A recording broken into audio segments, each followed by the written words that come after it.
siya sobrang nag-enjoy. Ay, ako na.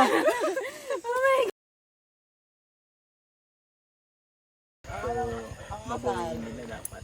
Kasi pag-isapan ng driving. 2,000 to 2,500. Aeroplano. It's gonna take us to the registration point. Now we don't know where the registration point is. We're gonna track it down manually. It's about 11 kilometers.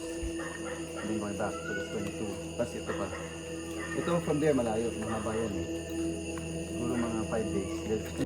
Right, we're going to Sitio Manggahan, to the darkness.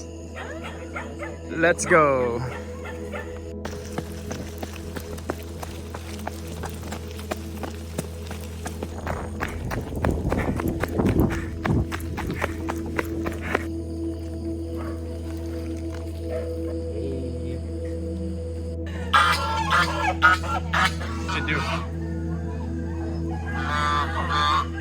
Okay, we park our vehicles really far because we couldn't get them here. The road was really hardy, so we started dark.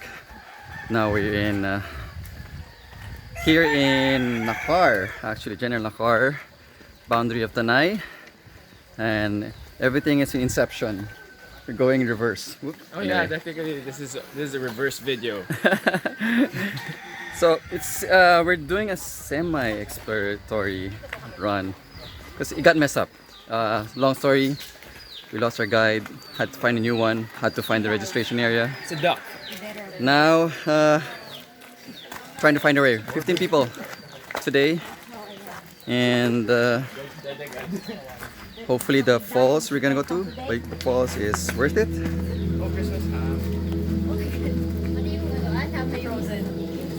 Yung ham in general. That was just kami sa Uniman. Yeah, exactly. That's exactly what my family. It's not inside the. Wait, no, sorry. It's inside.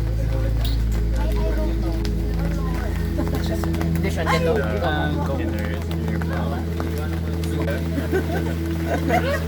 Screens ka dyan. I can imagine kung ano yung ginawa niya doon sa hindi natatapos.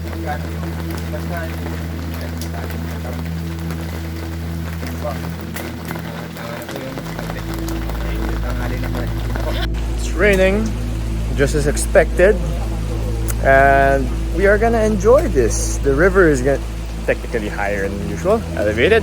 Elevated water means more fun.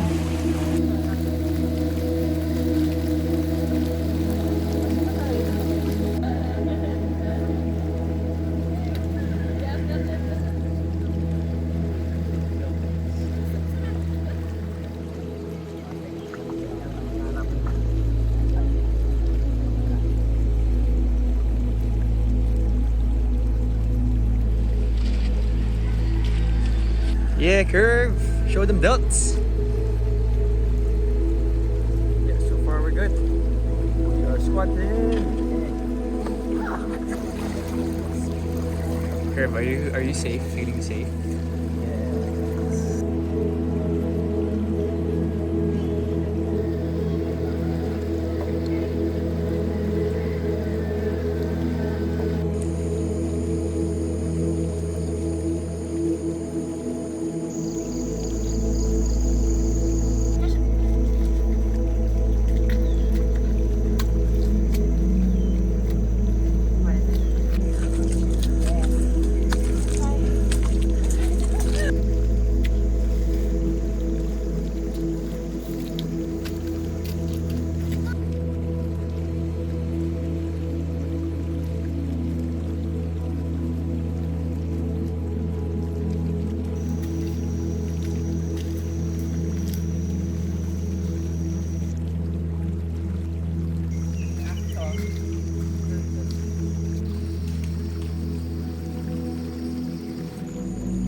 konti na lang tanong sa inyo. Kasi post ko na doon lahat ng mga It's moving. tamang keys para wala na. Hi, Simon. The curves are there at the end, and that's our guide. Almost to the campsite. Campsite. Almost. From campsite, give or take an hour and a half to the falls. Oh, According to Kuya, our guide, we're pretty fast. Good dynamics. And well, you it's guys won't disappoint. 7:53. We've been hiking for 3 hours. Hi, Curve. Enjoying? Very much. How about you? Pretty good. Now in General Nakar, Sitio Tatatwiran, going to Bayukbok Terraces. It's quite an adventure coming here. We lost our contact who would help us find the way to the registration site because it's not clear. This place is newly opened. It's not on the map yet. We tried looking at different maps. Couldn't find a small unit of government location. Eventually found our way. Used our works site locator, which is kind of expensive to be honest, to operate. So eventually found it. It usually takes a monster jeep to get to the place, so we ran. And then bingo, found a place, registered, rode the boat, then started our hike. It's not entirely hikeable because it's muddy. Eventually, after a few hours, about 3 hours or so, reached the campsite. Also another registration point because they are different jurisdiction. Then there was clarity. First, we thought we were going to Bayukbok Falls. Supposedly, what we really wanted is to go to Bayukbok Terraces, so it's different. It's going to be a lot of confusion for people out there. But I'm glad I talked to Sir Roger. Roger is a very passionate guy who wants to promote the area, wants to employ people, give some livelihood as guides, as people who will be working in logistics, stores, and so on. Hopefully, this will be a destination worth going to. It's quite challenging for beginners. So right now we're traveling for 13.5 kilometers one way. So imagine, it's not even completely cleaned yet. So there's a lot of debris. It's muddy and stony, all sorts of obstacles. I see some potential here, and hopefully they get to manage this well in the future.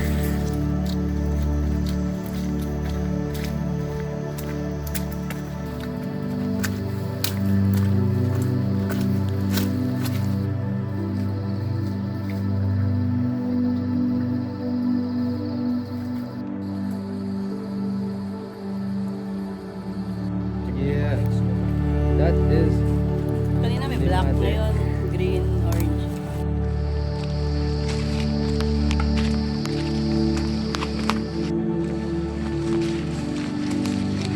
May naramdaman ka na lang. Hindi ka nais-nais na.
Okay, we're done. Beautiful falls. Yeah, it was impressive. 17 kilometers to get here from the car, so quite far. Took us 7 hours because, well, there's a lot of breaks, and we had a really long break. Talking to Roger earlier. Now we're heading back. We're gonna use a shorter route.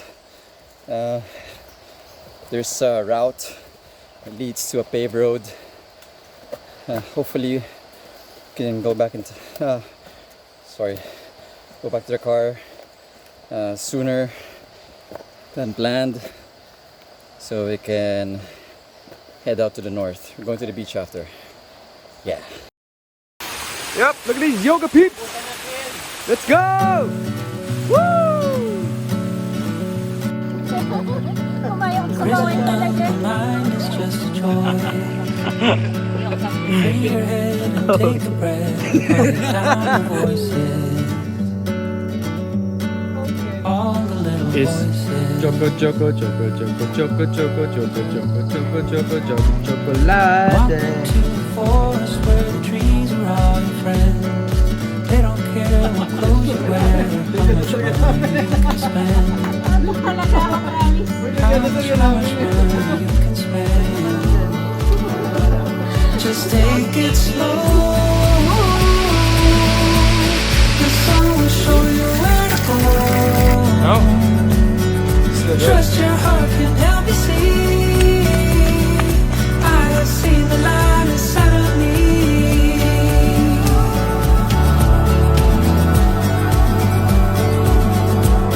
Just take it slow.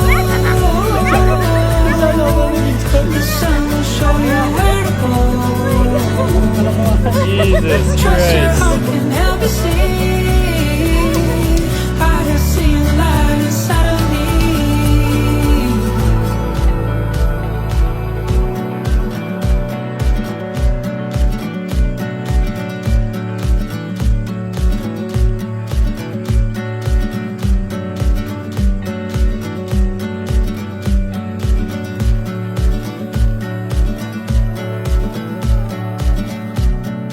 Put aside the silly lies.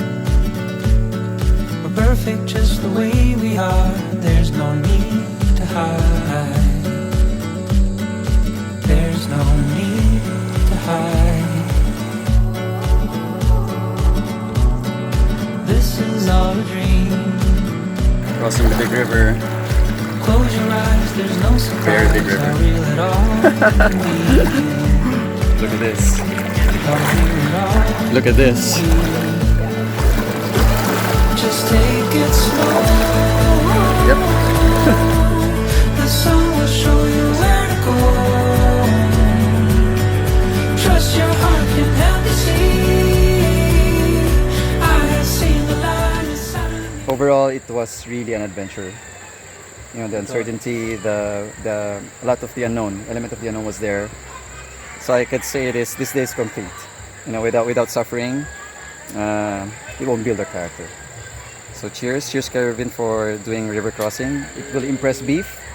That was probably the most intense and daring river crossing you did. And you were able to do it because you didn't hesitate. You just followed the lead. You just pushed on. You know, you didn't overthink. You didn't spend any more minutes overthinking. Same with Clarisse. Congrats, guys.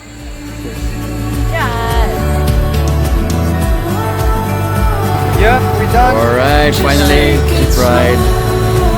We had to. Go back then. All right, good job. Trust your heart can help you see.